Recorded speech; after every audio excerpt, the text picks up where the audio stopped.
The condensed milk went in without measuring, the vanilla wafers pressed by feel, the whole thing chilling overnight. And you already know there was nothing left by morning. That kitchen wisdom went quiet before anyone thought to write it down. Here are 30 easy homemade desserts Black mothers made in the 1960s. The lemon icebox pie sat on the second shelf of the refrigerator, covered with a dish towel, and you knew better than to touch it before Sunday dinner was over. This no-bake custard pie became a fixture in African American kitchens once refrigerators became standard in the 1950s and 60s. The crust was crushed vanilla wafers pressed in with the heel of a hand, never graham crackers, because the wafer crust was softer and richer. The filling was three things: condensed milk, fresh lemon juice, and egg yolks whisked together until they thickened from the acid alone. She chilled it for 3 hours and finished it under the broiler with a meringue that browned at the peaks. She never measured the juice. You watched her hands and counted the lemons yourself, hoping to carry that knowledge forward. Most daughters got close. Nobody got it exactly right. You had never seen a cake with something hidden inside it until she made the sock it to me cake, and once you did, you understood that baking could have secrets. The name came straight from the era, lifted from Aretha Franklin's 1967 hit Respect, then spread wide by the comedy show Rowan and Martin's Laugh In. Duncan Hines printed a version on the back of a boxed mix, and Black Southern bakers built something far better from scratch. The cake was a dense sour cream pound cake, but the inside held the revelation, a swirl of brown sugar, cinnamon, and chopped pecans that stayed hidden until you cut the first slice. She mixed the streusel by hand, pressed it into the center of the batter, and covered it with the remaining cake. A thin vanilla glaze ran into the grooves when it came out of the bundt pan. Church potlucks, family reunions, holiday tables, this cake showed up and showed out. Women who brought it were asked for the recipe. They said it was simple. It was. Knowing what to put inside was the whole point. Egg custard pie was the dessert you made when the pantry was nearly empty and company was still coming. 5 ingredients: eggs, milk, sugar, vanilla, and nutmeg grated fresh over the top. That was the entire recipe, and it was enough. In African American households from the 1930s through the 60s, this pie appeared at Sunday dinner because it required no special shopping and no hours at the stove. The filling poured into an unbaked crust, and the oven transformed it into a trembling golden custard that held its shape when sliced but yielded completely on the tongue. She knew it was done when the center barely jiggled. That reading of the oven could not come from a cookbook. The nutmeg was always freshly grated, never from a tin, because pre-ground spice bore no resemblance to what came off a whole nutmeg directly onto the custard. The elders kept one wrapped in a cloth in the spice drawer. If you asked what it was for, they handed it to you and pointed at the pie. Banana bread in the 1960s was not a weekend project. It was Tuesday morning when the bunch on the counter had gone too dark to eat, and throwing them away was not something that happened in that kitchen. Black families across the South and the urban North, still close to the rationing habits of the war years, treated overripe bananas as an ingredient, not a problem. The blackened fruit had converted its starch to sugar and carried a caramel-rich depth that no fresh banana could match. She mashed them with a fork, stirred in butter, eggs, flour, and a fistful of brown sugar. If there were walnuts in the cabinet, they went in. The brown, sugar glaze poured while the loaf was still hot made the top go glossy and cracked slightly as it cooled. The first slice was eaten standing at the counter before the loaf ever reached the table. Today, that same loaf sells for $8 in a coffee shop. Back then, it was what you made, so nothing went to waste. If the church potluck had one certainty, it was that somebody's grandmother had brought the sour cream pound cake, and the pan would be empty before the table was cleared. This was not the dry, crumbling version from a box. It was dense and moist in a way only a full cup of sour cream could produce, the acid reacting with the baking soda to give the crumb a tenderness that lasted 3 days. African-American home bakers in the 1950s and 60s understood that sour cream was the difference between a pound cake that tasted good and one that tasted like it had been made by someone who genuinely knew what they were doing. No frosting on a sour cream pound cake. The golden crust was the entire presentation. She baked it in a tube pan, set it upside down on the neck of a bottle to cool, and you could not slice it warm no matter how much you wanted to. These women knew their ovens without a thermometer, by how the kitchen smelled, by when that browned butter sweetness filled the whole house. Before the canning shelf ran out in February, there was always at least one jar of applesauce left, and that jar became the applesauce spice cake. Not a substitute, but a recipe that made the fresh apple version seem unnecessary. This cake traced its American roots to colonial kitchens where applesauce replaced fat in the batter during times of scarcity.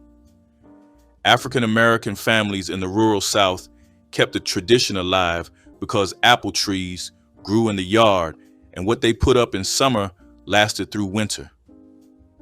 She never measured the spices, cinnamon, cloves, nutmeg, allspice, only shook until the batter turned the right shade of brown. Raisins went in if there were raisins, walnuts if there were walnuts. The cake baked in a square pan, served plain, never frosted. It tasted better the second day and better still the third, as the spices deepened and the crumb tightened into something close to what she had intended all along.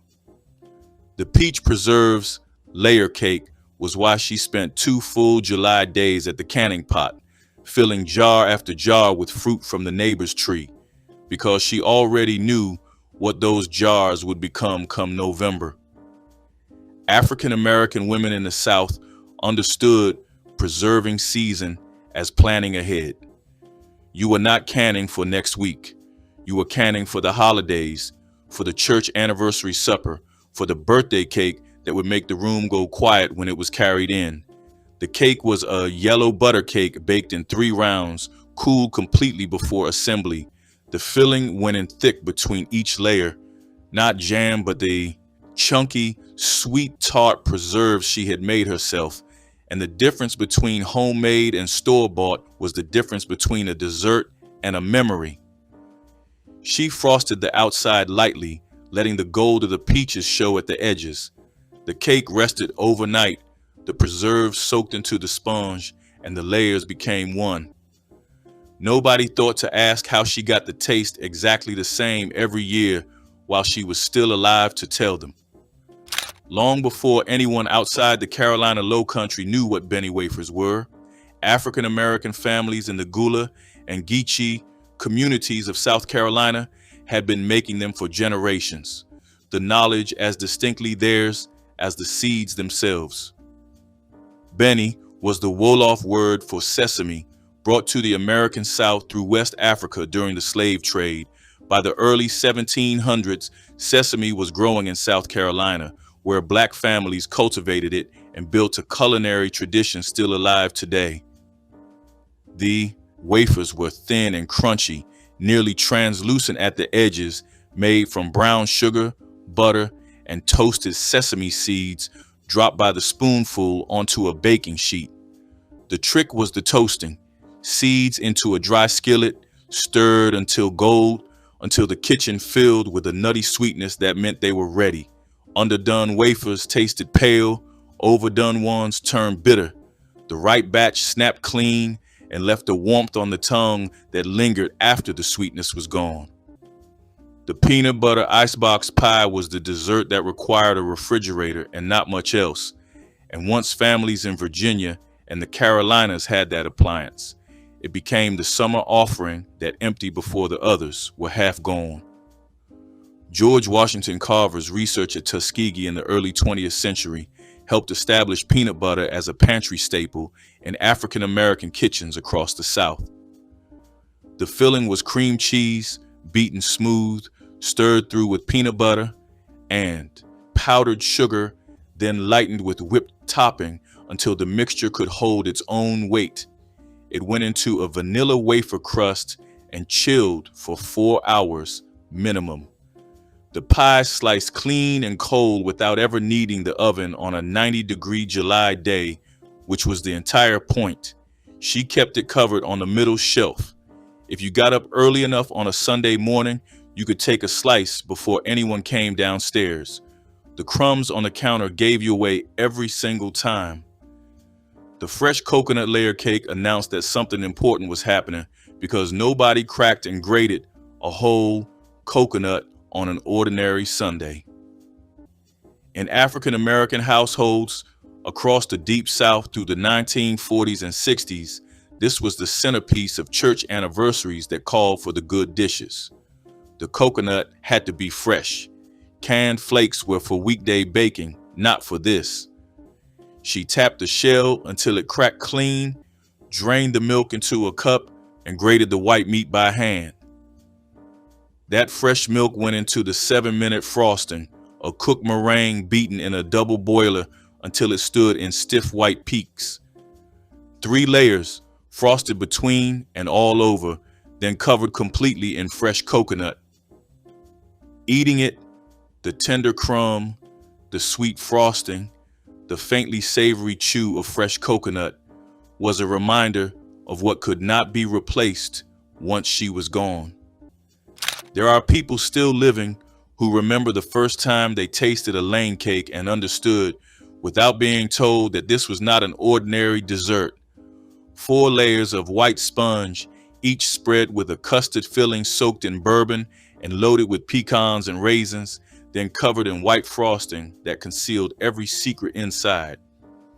Emma Rylander Lane invented it in Clayton, Alabama in the late 1800s, won a county fair prize, and it spread through Black Southern kitchens as the cake you brought to a wedding, a funeral, a church, homecoming. In 1960, Harper Lee mentioned it in To Kill a Mockingbird. Scout Finch described Miss Maudie's version as so loaded with liquor it made her dizzy, and that confirmed what Black home bakers already knew. This was a cake withstanding. The bourbon preserved the custard, kept the layers moist for days, and gave the cake a depth nothing else could match. Women in temperance households substituted grape juice. The cake was still beautiful, but in the right kitchen, with the right pour, it was something else entirely. The lemon cheese layer cake had one of the most misleading names in Southern baking because it contained no cheese at all. Cheese was what older cooks called a thick, cooked fruit curd, and the lemon curd between the layers gave this dessert its name and its glory. African American home bakers carried this tradition through the 1950s and 60s, building the cake in 10 thin layers spread with bright, tart lemon. Curd cooked in a double boiler until just firm enough to hold.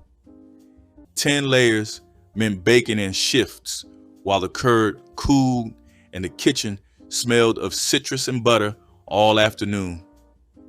This was not a Tuesday cake. You made it for the occasion that deserved your whole day. The finished cake stood tall and narrow, every cut revealing a luminous stripe of gold. She kept the curd recipe in her head. You watched her make it twice and still could not replicate the balance she achieved without ever measuring the lemon juice. Sweet potato pone was not a pie, not a cake, and not quite a pudding. It occupied its own category in the African American kitchen, and if you had grown up eating it, no other name was needed. This was one of the oldest desserts in the tradition, tracing its roots to West Africa, where yam-based sweets cooked in similar fashion, adapted in the American South. Once enslaved cooks began growing sweet potatoes in place of the yams they had known. The base was ace, raw sweet potato grated by hand on the box grater, mixed with molasses, sugar, butter, eggs, and warm spice, then poured into a greased pan without any flour. The absence of flour was the point. What came out of the oven was dense and moist at the center, slightly caramelized at the edges, held together by egg and potato starch alone. She cut it into squares while still warm. The edges were the best part, darker than the center, almost candy sweet where the molasses had thickened against the hot pan. Nobody makes it like that anymore. Scripture cake required a certain kind of baker, one who knew her Bible well enough to gather the ingredients without a shopping list, because every measurement was given as a Bible verse, not a number. This tradition lived in African American church kitchens from the late 1800s through the 1960s, passed hand to hand through Baptist and AME congregations where baking and worship shared the same afternoon. The butter came from Judges 5:25, the honey from Samuel 14:25, the figs from Nahum 3:12. Each ingredient was coded in scripture, so only the women who knew the verses knew the recipe. It was a spiced fruitcake, dense with dried fruit and nuts, heavy with molasses and warm spice. Making it was a form of study. Serving it was a form of testimony. Young women who wanted to learn the recipe learned the scripture first. That particular literacy, knowing chapter and verse by heart, belonged to that generation. It slipped away when they did. Nobody told you the lemon pudding cake had a trick until you lifted the first spoonful and found two completely different textures where you expected one. The batter went into the pan as a single thin mixture, but the heat separated it, egg whites rising into a light spongy cake on top, while the lemon sugar base settled into a smooth tart custard below. African American home bakers in the 1950s and 60s loved this dessert for its economy. One bowl, a handful of pantry ingredients, 30 minutes in the oven. The lemon had to be fresh, juice and zest both, because the brightness of the custard depended on the acid. She used sour milk if buttermilk was not on hand. You spooned it into bowls and the two layers appeared, soft cake above, warm lemon custard pooling below. A dessert that looked ordinary from across the room and astonished you the first time you tasted it. The dried apple stack cake looked simple from the outside. Thin layers of soft gingerbread-style cake, stacked 5 or 6 high, pressed together with a filling of reconstituted dried apple, but the making of it stretched across 2 days. This cake was a tradition in African American households in the Upper South, built on the late summer work of peeling and drying apples on screens in the sun before winter set in. The filling was the dried slices cooked down with brown sugar and spice into a thick, dark spread with the concentrated sweetness of fruit that had lost all its water. The layers were baked one by one, thin and sturdy enough to stack without crumbling. The assembled cake was wrapped in a cloth and left overnight, and in that resting, the filling softened the layers into something that felt made by one continuous act of patience rather than assembled in parts. Nobody made this from a single afternoon's free time. It required knowing the week before and knowing exactly what the finished cake should feel like when it was done. She started frying the peach ham pies before the sun was fully up, working quickly because they had to be hot to be right, and the first ones off the skillet never made it to the platter. Fried ham pies were a church fair staple across the African American South from the early 20th century through the 1960s, sold by the piece from cloth-covered tables to raise money for the congregation. The pastry was cut into circles, biscuit-style dough made with lard, not butter, filled with 2 heaping spoonfuls of spiced peach preserves and crimped shut with the tines of a fork.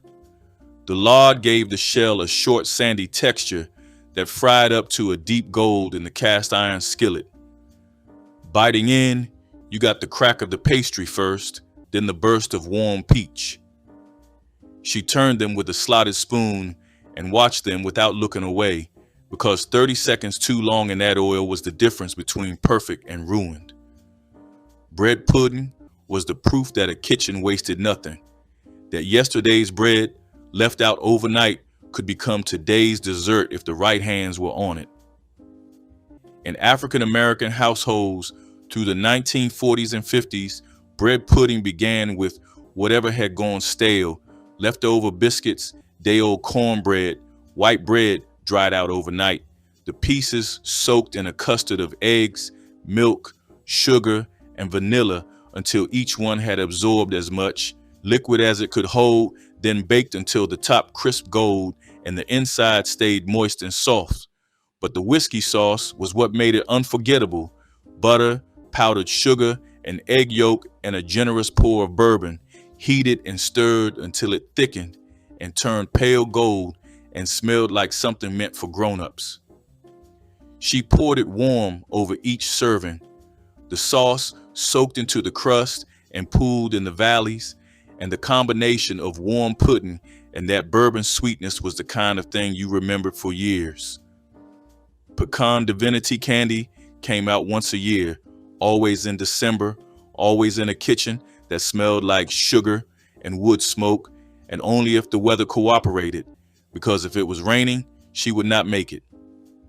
This was not superstition. Humidity was the enemy of pulled sugar candy, and Divinity required dry air to set properly, the beaten egg whites holding the hot sugar syrup into soft white pillowy pieces she dropped by the spoonful onto waxed paper. The pecans went in whole, pressed into each piece before the surface set. In African American households across the South, Divinity was Christmas kitchen candy, the kind that appeared in tins alongside tea cakes and cookies, made communally because the timing was unforgiving. You made it on a dry day or you did not make it at all. She watched the weather all week before she started. Brown sugar icebox cookies were the easiest thing in the refrigerator to explain to a child and the hardest to resist. A roll of dough wrapped in wax paper, chilled overnight and sliced thin in the morning before the oven was fully hot.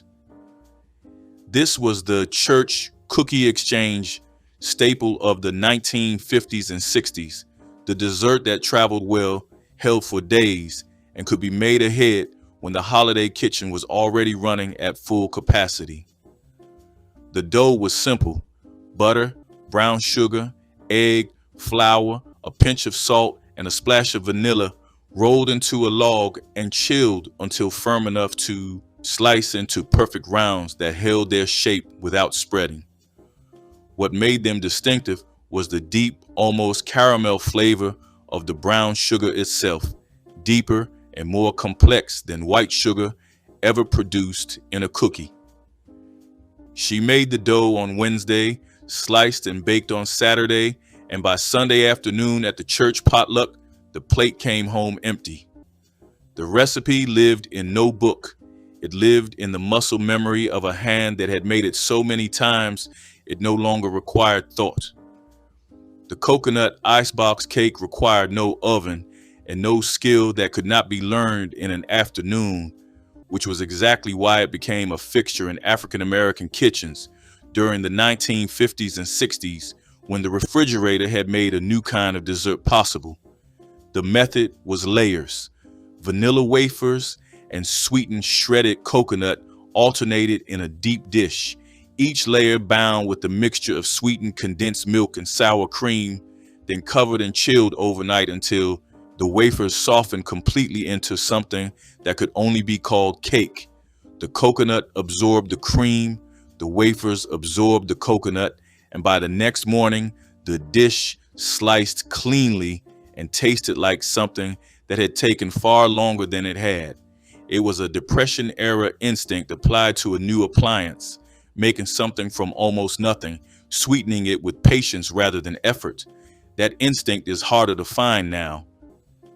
But years before the icebox made things easier, the kitchens that needed to feed the most people with the least were already making the boiled raisin cake, a cake built without eggs, without butter, during the weeks when both ran out, its sweetness coming from boiling the raisins until the cooking water turned the color of dark tea and the fruit gave up every last grain of sugar it had. This cake traced its roots to World War I and World War II rationing, and African American households in the South kept the tradition alive through the 1940s and into the 50s because the instinct of making something from almost nothing did not leave just because the rationing card did. The raisins were simmered in water with sugar and spice, then cooled before the flour and leavening went in. What came out of the oven was dense, dark, moist, and spiced in a way no light cake could replicate. She made it when the kitchen was running short and made it taste like abundance anyway. Nobody makes that particular calculation anymore. The one where you look at what you have and decide it is enough. Persimmon pudding came out of the fall kitchen, and only if someone had gone out to gather the fruit first. Wild persimmons from trees that grew along the edges of fields and creek bottoms across the American South and lower Midwest, left on the branch until after the first frost softened them from bitter into something unexpectedly sweet. African American families in Indiana, Kentucky, and Tennessee had been making persimmon pudding since before the Civil War, the fruit pressed through a sieve to extract the pulp and mixed with eggs, buttermilk, sugar, and warm spice before baking in a shallow pan until it set into a dense, dark, trembling mass somewhere between custard and cake. It smelled like autumn, persimmon and cinnamon and brown sugar filling the kitchen the way nothing else could. You could not substitute canned fruit for wild persimmon. The flavor was different. The act of gathering them yourself was different. And when the women who knew where those trees grew and when to pick from them were gone, the pudding went with them because nobody had thought to write down the directions to the trees. Sweet potato custard cups were not the dessert that got remembered in the same breath as the big cakes and pies, but they were the dessert that appeared at the most solemn table, the funeral repast, because they could be made in quantity, served without slicing, and eaten standing when the chairs were full and the house was loud with grief. Individual ramekins filled with mashed sweet potato, evaporated milk, eggs, sugar, cinnamon, and nutmeg, baked until just set and served warm or at room temperature. They required no utensil, no plate, and no ceremony beyond being passed from one pair of hands to another. She made 24 at a time. By the end of the afternoon, the ramekins sat washed and stacked by the back door, returned without discussion by hands that knew the rhythm of that kitchen. The Coca-Cola chocolate cake was not a gimmick. It was a mid-century kitchen discovery that the acid and sugar in a bottle of Coca-Cola did something to a chocolate batter that no other ingredient could replicate, giving the finished cake a crumb so tender it barely needed frosting, a caramel undertone running beneath the chocolate that lasted in every bite. Recipe for chocolate cola cake appeared in a South Carolina newspaper as early as 1952, and across African American kitchens in the South, it spread the way good kitchen knowledge always did, woman to woman, church supper to church supper. The Coca-Cola went into the batter warm along with buttermilk and cocoa, and a second pour went into the warm chocolate, frosting poured straight over the pan while it was still hot. It was a cake that tasted like the South at mid-century, sweet, generous, a little improbable, and exactly right. The Blackberry roll came out of the summer kitchen at the peak of the season, when the berries were so heavy on the bramble that picking a bowlful took 20 minutes and the kitchen filled with the smell of them before they ever touched the stove.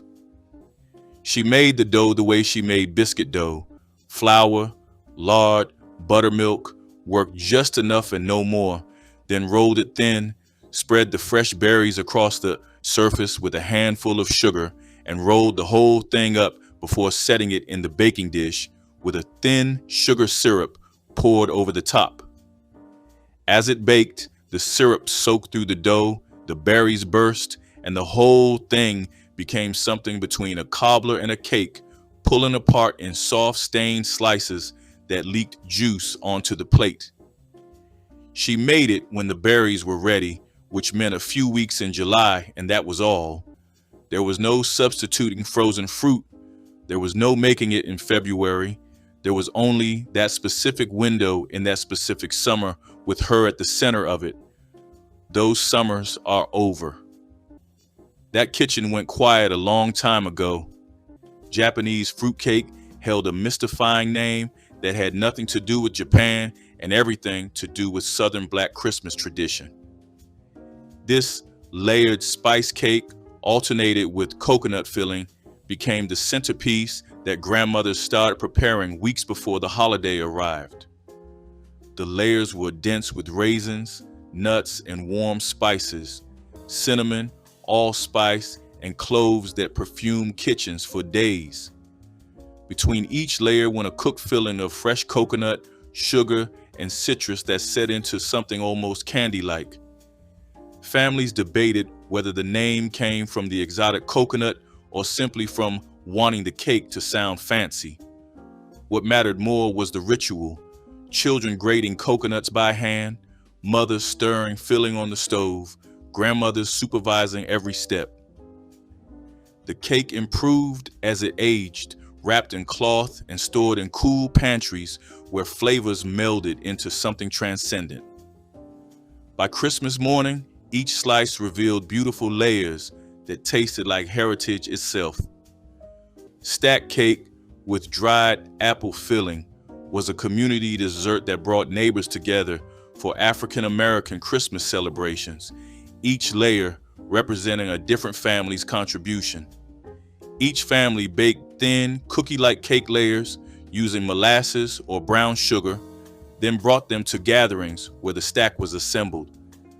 Dried apples, cooked with spices into thick paste, served as both filling and mortar between layers. The assembled cake was wrapped in cloth and left to rest for days, allowing apple filling to soften layers and meld flavors into something greater than its parts. A proper stack cake had 8 to 12 layers, standing tall on Christmas tables as proof of community cooperation. The taste was complex: spiced apples, meaty molasses, cake in each bite. Stack cake taught children that celebration was shared responsibility, and the best things came from many hands working together. This tradition has nearly disappeared as families scattered and communal cooking faded from holiday practice. Instant chocolate pudding revolutionized weeknight desserts in Black households during the 1960s, transforming 3 minutes of whisking into creamy satisfaction. Mothers poured the powder into cold milk, beat it with a hand mixer or whisk until thick, then spooned it into cups for eager children who could barely wait for it to set. The pudding could be eaten immediately while still soft, or chilled until firm, depending on how patient the family felt. Some mothers topped it with Cool Whip, vanilla wafers, or crushed peanuts for texture. The convenience was revolutionary, allowing working mothers to provide homemade tasting dessert without spending precious evening hours in the kitchen. Children grew up believing their mothers made the best pudding, never realizing the magic came from a small box. Pralines connected 1960s Black Christmas tables to deep Louisiana roots, those creamy pecan candies that shattered into sweetness with every bite. African American mothers in New Orleans and throughout the Gulf Coast made pralines using recipes passed through generations from Creole grandmothers who had adapted French traditions with brown sugar and native pecans. The candy required precise temperature control, cooking the sugar mixture to exactly the right stage before beating until it turned from glossy to matte. Pour too early and the pralines stayed sticky forever. Wait too long and they turned grainy and hard. Children learned to recognize the ready moment by the way mixture sheeted off the spoon, knowledge transferred through watching rather than reading. Pralines were packed into decorative boxes for Christmas gifts, each piece representing skill that store-bought candy could never match. The creamy texture against toasted pecans created flavor combinations that defined Gulf Coast Christmas celebrations. Lane cake was the showstopper of African American Christmas celebrations, a towering white layer cake with boozy filling that made adults smile and children curious. The layers were tender white cake, but the magic lived in the filling: butter, sugar, egg yolks, raisins, coconut, pecans, and enough bourbon to make the kitchen smell like celebration.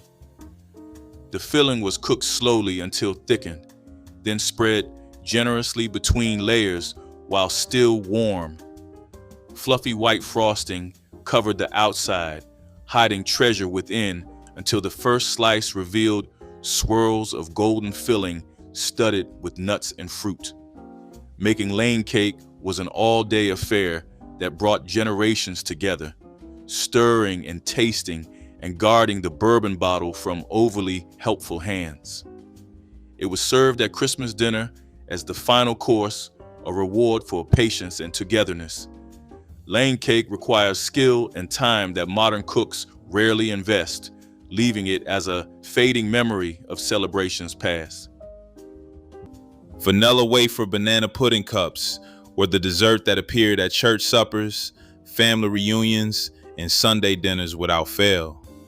Black mothers layered vanilla wafers with sliced bananas and instant vanilla pudding in small cups or glasses, creating individual servings that looked fancy but took almost no time. The pudding was mixed with cold milk and whisked until thick, then spooned over the wafers, while children waited impatiently for their share. As the dessert sat, the wafers softened and absorbed the creamy pudding, creating a texture that melted on the tongue. Mothers made these in assembly line fashion, filling a dozen cups in minutes while dinner finished cooking. The combination of sweet vanilla, fresh banana, and tender cookie satisfied every craving without heating up the kitchen. Divinity candy represented the precarious magic of Christmas candy making, a fluffy white confection that could fail spectacularly if humidity crept too high or temperatures dropped wrong. African American mothers learned to read the weather before attempting Divinity, choosing crisp, clear days when sugar syrup would behave properly. The process required pouring hot sugar syrup in thin streams into beaten egg whites, transforming the mixture into clouds of sweetness that held shape when dropped onto waxed paper. Pecans or walnuts studded each piece, adding crunch to the ethereal candy. Children watched the transformation with wonder, seeing how patience and skill could create something that looked like edible snow. Divinity was packed into tins and given as gifts, proof of a mother's dedication and expertise. The candy didn't keep long, which made it special, a Christmas-only treat that couldn't be replicated during humid summer months. Failed batches were never wasted, but spread on toast, teaching that even mistakes could nourish. Egg custard pie was the quiet star of African American Christmas dessert tables, proving the best sweets needed nothing more than pantry staples and patient hands. The filling was almost impossibly basic: eggs, sugar, milk, vanilla, and a whisper of nutmeg. Yet, when baked properly, it transformed into something silky and golden that trembled slightly when touched. The crust had to be perfect, flaky, and tender, often made with lard that produced richness butter couldn't match. Grandmothers tested doneness by gently shaking the pan, knowing the exact wobble that meant custard was set but still creamy. The pie was served cool, each slice releasing delicate fragrance of nutmeg and vanilla. Families made several pies because one was never enough, with children sneaking slivers before dinner. Egg custard pie represented the philosophy that good cooking wasn't about expensive ingredients, but technique passed through generations. This humble dessert has faded as flashier sweets took its place, though its memory remains golden. Sugar bread was perhaps the simplest dessert in any Black mother's repertoire, requiring nothing more than bread, butter, and white sugar. Soft white bread was spread with butter and sprinkled generously with sugar, then folded in half or eaten open-faced as an afternoon treat. Children requested it constantly. The combination of soft bread, rich butter, and sweet crunch satisfying something deep in their souls. Mothers made it when the pantry held little else, when children needed something sweet before dinner, or when there was simply no time for anything more elaborate. The dessert cost almost nothing and could be assembled in under a minute, making it the ultimate solution for busy households.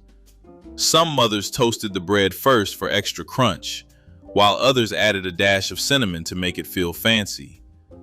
Vinegar pie transformed during Christmas into something special when African American mothers added warm spices and served it alongside grander holiday desserts. This Depression-era creation used pantry staples, vinegar, sugar, eggs, and butter to create custard-like filling when lemons were too expensive or unavailable in rural southern stores. The vinegar provided tartness that mimicked citrus, while nutmeg and vanilla added warmth appropriate for winter celebrations. Mothers who remembered harder times kept making vinegar pie even when circumstances improved, honoring recipes that had sustained families through scarcity. The pie was never the star of Christmas dessert tables, but occupied an important supporting role, offering something familiar amid fancier offerings.